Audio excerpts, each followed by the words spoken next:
Kannappa cinema బాగా ఆడాలంటూ మంచు మనోజ్ అయితే tweet చేశారనమాట.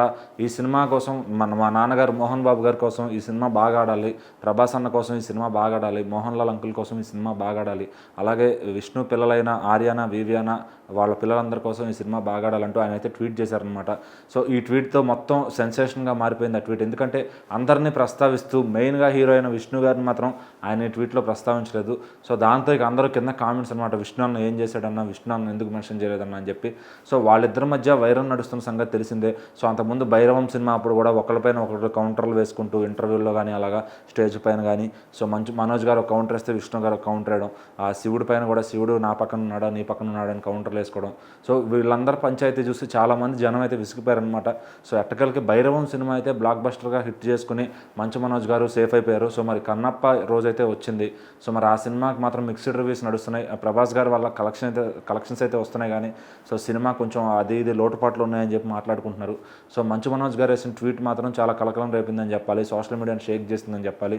సో మరి అయినా కూడా ఈరోజు మంచు మనోజ్ గారు మాత్రం థియేటర్కి వెళ్ళి కన్నప్ప సినిమా చూసి సినిమా బాగుందని చాలా బాగుందని కూడా చెప్పారనమాట. సో అందరు పర్ఫార్మెన్స్లు కూడా చాలా బాగున్నాయని ఆయన పత్రికాముఖంగా ప్రెస్ మీడియా ముందుగా చెప్పారనమాట. సో మరి మనోజ్ గారిని అక్కడ మీడియా వాళ్ళందరూ అలాగే అక్కడ ఉన్న ఫ్యాన్స్ అందరూ కూడా అరుపులు కేరింతలతో ఆయన చుట్టుముట్టేశారు. సో ఆయన సినిమా బాగుందని చెప్పి ఆయన వెళ్ళిపోయారనమాట. సో తర్వాత కూడా సినిమా ఫస్ట్ హాఫ్ భరించగలిగితే సెకండ్ హాఫ్ అద్భుతంగా ఉంటుంది, ప్రభాస్ అన్న వచ్చినాక చాలా ఇరక్కొట్టేశారని చెప్పి కూడా ఆయన పర్టికులర్గా ప్రభాస్ గారి గురించి చెప్పడం జరిగిందనమాట.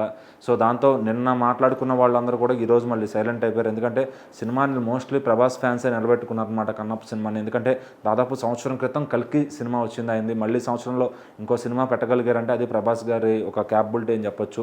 సో అలా మినిమం సంవత్సరం ఒక సినిమా పెట్టగలుగుతున్నారు ప్రభాస్ గారు. మళ్ళీ ఇదే సంవత్సరంలో నెక్స్ట్ ఇయర్లోపే December 5th రాజాసాబ్ కూడా వస్తుందన్నమాట. సో మరి మనోజ్ గారు వేసిన ట్వీట్ అంత కలకలం రేపింది. కానీ మనోజ్ గారు వచ్చారు, ప్రభాస్ గారి గురించి కూడా మాట్లాడారు. కానీ ఇంత మొత్తంలో కూడా ట్వీట్లో కానీ సినిమాలో కానీ ఎక్కడ విష్ణు గారి పేరు తీసుకురాకపోవడం చాలా బాధగా ఉందన్నమాట. మరి విష్ణు గారిని ఇష్టపడే వాళ్ళకి అది కొంచెం బాధ కలిగించవచ్చు. సో చాలామంది కూడా అదే కామెంట్స్ చేస్తున్నారు, విష్ణు గురించి కూడా చెప్పి కలిసిపోవచ్చు కదా అన్న అని చెప్పి. సో మరి వాళ్ళిద్దరి మధ్య ఏముందనేది వాళ్ళకే తెలుసు. బట్ ఏదైనా కానీ ఒక మంచి హృదయంతో సినిమా బాగుండాలని కోరుకునే వ్యక్తి మనోజ్ గారు. ఈ కన్నప్ప కూడా బాగుండాలని కోరుకున్నారు. సో మరి ఆయన చూసి కూడా ఆశీర్వదించారు.